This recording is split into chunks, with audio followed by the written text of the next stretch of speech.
Thank you, Mr Deputy Speaker. I rise in support of this bill. Housing is much more than just having a roof over one's head. It is a basic and an essential right for every Australian that they should have access to. And there are three basic essentials for human existence: food, water and shelter. Very, very basic. Access to shelter, or lack thereof, is a stressor that it often leads to unemployment, substance abuse and mental ill health. Now, I would have thought those opposite would consider that these are very important issues. I think we're all of a like mind that those are very important issues. But this government is seeking to do something about them. I recently had the very great privilege of representing the government on a mental health tour to Europe just over the last couple of weeks. I went to England, the Netherlands, Sweden and Canada with a member of the opposition, a member of the other place, and also a Green senator. And we looked at mental health and best practice for research and clinical treatment of those suffering from mental health. And one of the most common issues that arose in relation to mental health was lack of affordable housing. There are thousands of people living, even in Australia, homeless. Now, I can say with a degree of unfortunate comfort that there are many times that number of people who are living rough and sleeping rough around the world. I recently had also an opportunity to take part in the Vinnie's corporate sleep out, and I'm sure a number of my colleagues here did as well. I joined the member for Fairfax and the member for Wide Bay, and we slept rough for just one night. Now, admittedly, it was only one night, but from the perspective of my back, it was one night too many. And I was asked by many people why I did it and what I learnt out of it. And the answer was very simple. For me, don't become homeless. And that's very easy for me to say, of course, because there are many people around our country that are sleeping rough and living on the streets. And being homeless isn't just about sleeping on the street on a piece of cardboard. There are thousands of people in Australia who couch surf. There are thousands of people in Australia who sleep in cars. And this government is committed to doing what it can to ensure that we look after our most disadvantaged. Now, this issue recently hit home in my own Catholic parish of Stella Maris only a few weeks ago, where one of our local homeless people found one of his homeless friends dead in our parish church grounds. And we all asked, how could this happen on the Sunshine Coast? How could this happen in our very own parish church grounds? Brett was a 31-year-old dad whose life had taken a turn for the worse. It's a tragic story that's repeated all too often right around this country.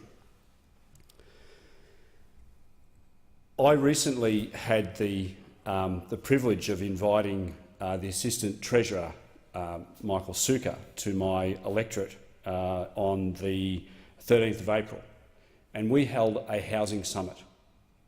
And I want to acknowledge the participants of that group. We had Paul Bidwell, who's the Deputy CEO of Master Builders Queensland. We had Deb Blakeney, who's the CEO of Lions in Place. Juliana Burgess, who's Kelly Dendel from Chasm. Andrew Elvin, who's the CEO of Coast to Bay Housing Group. Lou Gartrell, who's from Stockland. Helen Glanville from Coast to Bay, Wendy Gleeson from Sunshine Coast Council is the Senior Social Policy Advisor there, Shane Goodwin, Managing Director of HIA, Tony Long, who heads up an affordable housing company, John McNamara, who is a finance broker, Joy Morwood, who's the manager of Sunshine 60 and Better, Shane O'Brien from Vantage Homes, Ben Simpson from Stockland, and Warwick Temby from HIA. So people from all walks of life who are involved in the housing industry in one way, shape or form, whether it's as a builder, whether it's as a community housing group.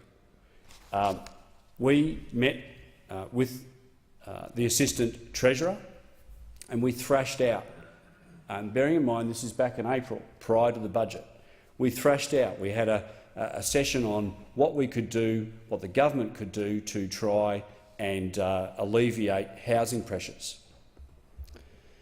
Now, one thing that came out of that, one of the many things that came out of those discussions was that one particular group that gets forgotten about when we talk about homeless and disadvantaged are women who have often gone through a divorce and are in their 60s, often having stopped work.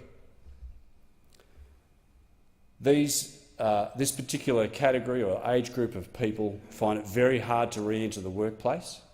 Often after a divorce they're left with nothing, and they cannot even afford to rent a home on the Sunshine Coast. And this really struck home to me as a result of this housing summit that we held with Michael Sukkar. And I want to thank in particular Joy Morwood from Sunshine 60 and Better to opening my eyes to this particular problem with this demographic. Turning now to the bill, I know I've had a long segue in there, but it's very important that I give that context. This bill is unlikely to stop homelessness, but what it will do is it will help Australians, among other things, purchase their first home. It will reduce barriers that discourage retirees from let me rephrase that. It will enable retirees, those over 65, to downsize their home and take advantage of the sale of that home, and I'll come to that shortly. It'll better target deductions relating to residential and investment properties, and it will boost the availability of rental accommodation on the market through a foreign resident vacancy tax. Now, the first aspect of this bill I'd like to address is the First Home Super Saver Scheme. Now, many young people, we all know, many of us probably have our own kids that are at that age group that are having trouble saving a deposit to buy a home. I know I have 3 of my 4 daughters in this age group that really I wonder whether they will ever own their own home. Under Schedule 1 of this bill, the government will help Australians boost their deposit savings for their first home by allowing them to save for a deposit inside superannuation through the First Home Super Saver Scheme. From 1 July 2017, individuals can make contributions of up to $30,000, with up to $15,000 per year to their super account. Now, despite what some members opposite have said, these are in relation to voluntary contributions. Voluntary contributions. It's not in relation to the 9.5% that their employers put in their account. So it's additional monies. This Home Super Saver Scheme enables people to be able to put additional money, up to $30,000 over 2 years, into their super. This is not an attack on superannuation. This is a mechanism that enables people to be able to put additional money into their superannuation account, which they can then take out.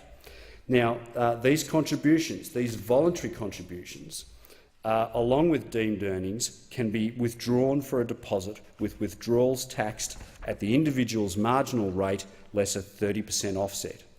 Under the First Home Super Saver scheme, most people will be able to supercharge their deposit saving by around 30% compared with saving through a standard deposit account, and that's very important. Secondly, the second issue I want to address is the reducing barriers to downsizing. Now, Mr Deputy Speaker, under this bill, older Australians will be incentivised, when the time is right for them, for people aged over 65 to sell their family home that they have held for more than 10 years. These people will be able to sell the family home and make a non-concessional contribution of up to $300,000 into their super funds.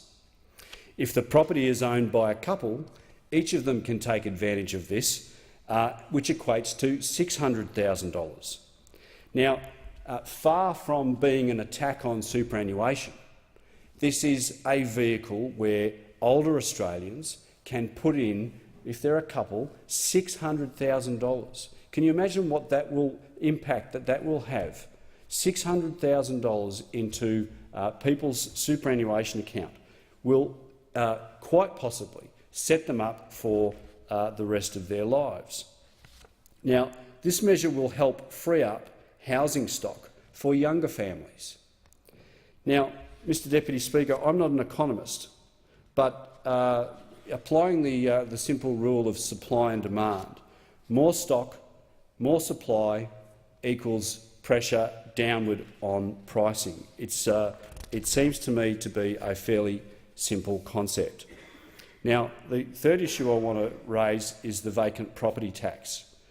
Now, under this bill, the government will implement an annual vacancy charge on foreign owners of residential real estate, where a property is not occupied or available for rent for at least 6 months of the year. Now, we've all heard stories. Each of us in this chamber have heard stories of international buyers buying up, usually off the plan, units and townhouses, and then land banking them, for want of a better term. They don't put anybody in them; they just land bank them. Now, what that does it has a drastic impact on the price of housing. It forces housing up, and worse still, by them not making it available for rent, it makes it more and more difficult for our most disadvantaged Australians to be able to rent these units, which they usually are, but it could be any type of residential real estate. Now, that's a crying shame. It's criminal that we have got international buyers buying Australian real estate and then locking Australians, some of whom are our most disadvantaged, out from even having the capacity to be able to rent those properties. Now, this vacant property tax will have a disincentive for these international investors from doing that. Once again, this will make more homes available for rent. Supply and demand, Mr Deputy Speaker. The more houses that are available for rent, the greater pressure on rental pricing, on rents, and that can only be a good thing. Now, finally, Mr Deputy Speaker, the last issue I want to touch on in relation to this bill is the travel expense deduction and plant equipment deductions. The government will no longer, from the 1st of July 2017, allow tax-deductible claims for travel expenses, and it will limit plant and equipment depreciation deductions to new assets only. Now, we've all seen situations where some people have claimed interstate trips, some even overseas trips, to inspect their properties, and that's very unfortunate. And this law will ensure that no longer can property investors take advantage of those provisions. This will strengthen the integrity of our tax system, and I would have thought those opposite would have supported it. Mr Deputy Speaker, I support this bill and I recommend it to the House. I thank the